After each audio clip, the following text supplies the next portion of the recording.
రాకుండా ఉండడానికి మనం దానికి రక్షించడానికి మనం చట్టాలు పెట్టారు. ప్రత్యేకమైన చట్టాలు, ప్రత్యేకమైన హక్కులు ఉంది. అందుకని ఆ రోజు కొమరం భీం ఏమన్నారు? జల్, జంగిల్, జమీన్. మన ఆదివాసులు బతకడానికి మూడు. త్రినాథరావు గారు, ఈ మూడు లేకుండా మనం బతకగలమా? అయితే ఇప్పుడు ఏంటంటే, అప్పుడు బ్రిటిష్ ప్రభుత్వం ఈ ప్రాంతం, అడవులు, ఈ భూములు ఇవన్నీ కూడా ఆదివాసులకు కేటాయించి ఈ భూమికి హక్కుదారులు చేసింది. ఈ భూమికి హక్కుదారులు ఎవరు? ఆదివాసులు. 5వ షెడ్యూల్ ప్రాంతంలో ఉన్న భూమి మీద భూమికి యజమానులు, హక్కుదారులు ఎవరు? ఆదివాసులు. కాబట్టి ఈ ప్రాంతం ఎవరిది?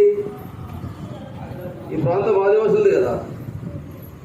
మరి ప్రాంతం ఆదివాసులది అయినప్పుడు ఈ ప్రాంతంలో ఉన్న అడవులు, భూమి, తర్వాత అడవిలో ఉన్నటువంటి సంపద ఎవరు తవ్వాలి? ఆదివాసులు తవ్వాలి. అది ఏమంటున్నారు ఇప్పుడు ప్రభుత్వం?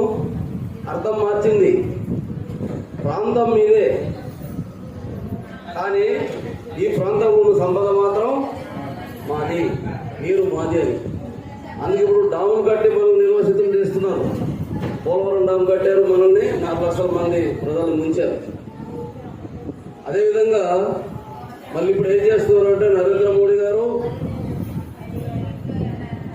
2019 నుండి 2024 వరకు మన ప్రాంతం యొక్క భూముల్ని, సంపదని కాపాడడానికి ఉన్నటువంటి చట్టాలన్నీ కూడా అదానీలు, అంబానీలు వ్యాపారం చేసుకోవడానికి వాళ్ళకి అనుకూలంగా చట్టాలు మార్చేశారు.